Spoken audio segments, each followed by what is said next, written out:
So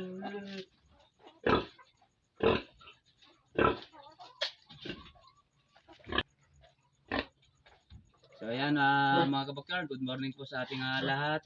Ang vlog po natin ngayong araw na ito ay mag-i-inject po tayo ng iron.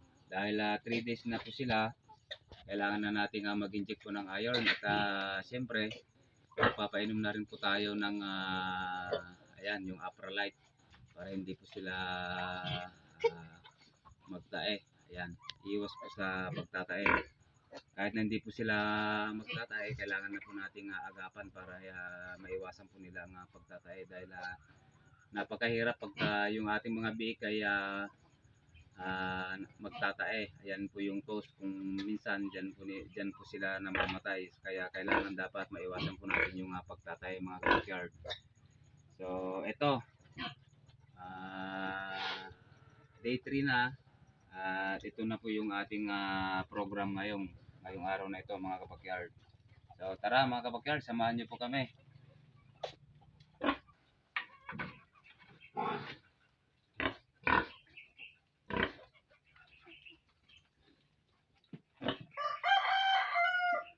So ang dosage po natin mga kabakyard ay 1 ml per piglet.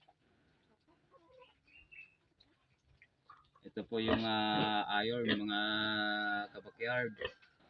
Yung naubos po kasi yung dating brand ng ini-inject po natin ng iron. Pero ito iron pa rin pero ibang brand lamang mga kabakyard. Importante maski anong brand naman mga kabakyard, pagka sa mga gamot okay pa rin yan.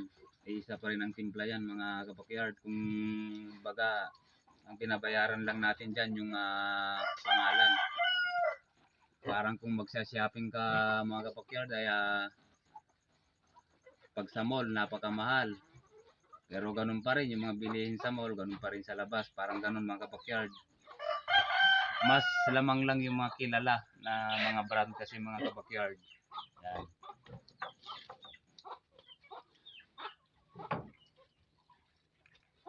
Ito yung isang brand mga kabakyard na sinasabi ko mga kabakyard. Ayan. Pang follow up na lang natin ito sa day 14. So ayan, malalaman nyo rin mga kabakyard pagka magpo-follow up po tayo. So ito bale 7 po sila. 7 na rin po ito. Uunti-untihin po natin mga kabakyard.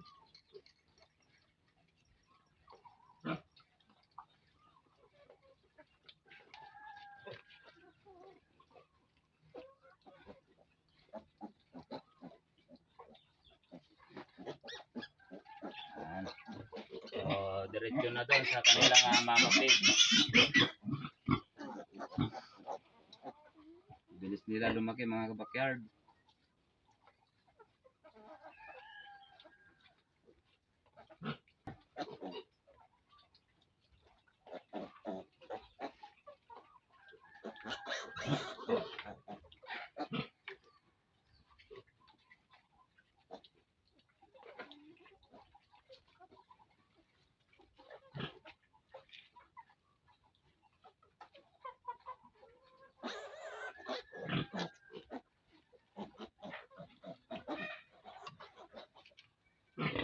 Sa pag-i-inject pala mga backyard, yung iba kasi sa leeg.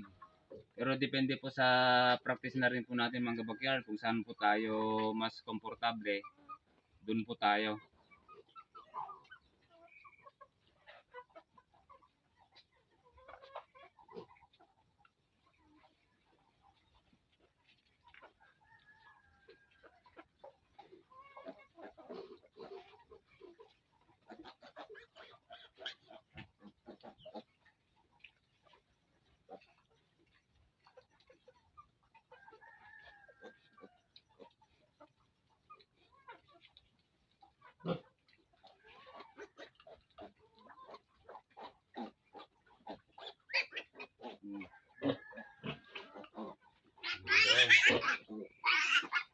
Ayaw mo.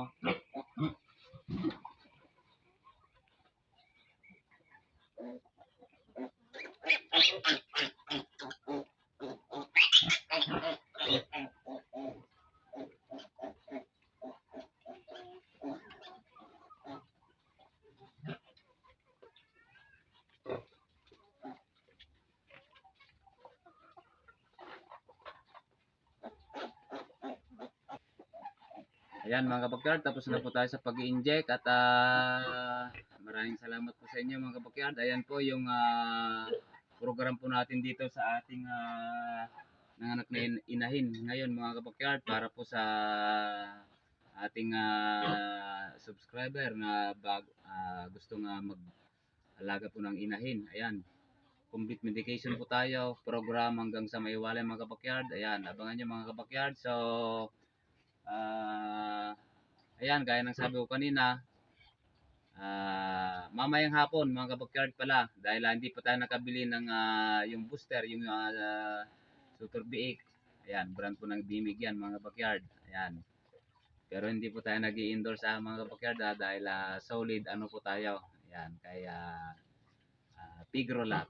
Ayan, hindi rin po tayo endorse dyan. Pero ayan, sinasabi ko lamang po yung mga brand po na ginagamit natin po dito, dahil ayan po yung mga subok na gamit po natin dito mga kabakyard. So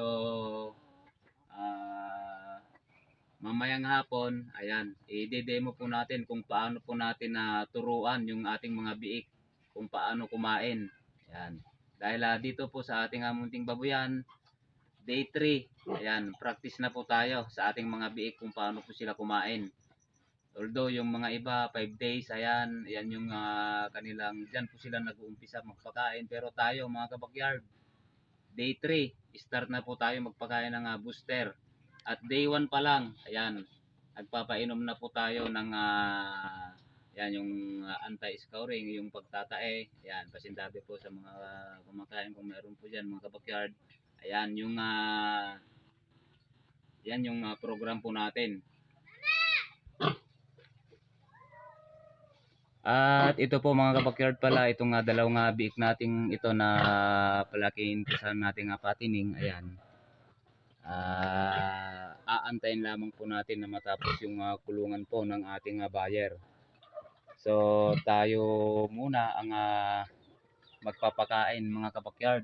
Total mabait naman po tayo kausap. So ayan, aantayin lang natin sila para naman sa ganun ay kasi wala pa po silang kulungan mga kabakyard.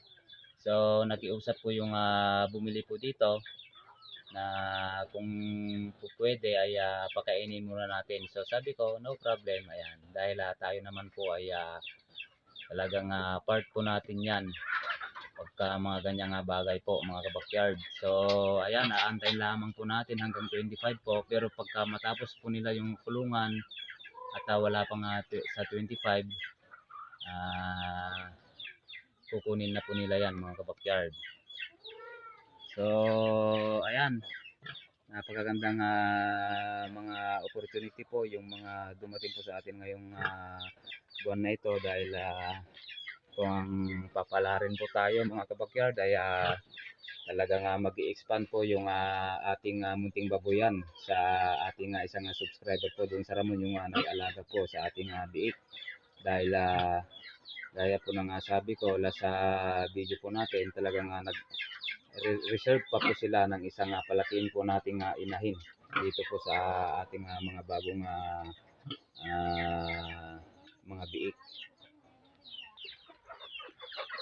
At dito mga kabakyard, ayan, kasalukuyan po nga nagpapakain ng ating dalawang makukulit dito sa ating mga alaga na native chicken. Ayan, asan na yung mga iba? Tawagin nyo Ayan, yung ating mga native chicken na yan mga kabakyard ay bibihira na po silang magawi dito, dahil talagang nasanay na po sila dito sa ating paligid. Diyan lamang sila sa kung minsan nakakarating pa doon sa irrigation canal, doon po sila naghahanap po ng kanilang mga pagkain mga kabakyard. So ayan mga kabakyard, maraming salamat sa inyong lahat.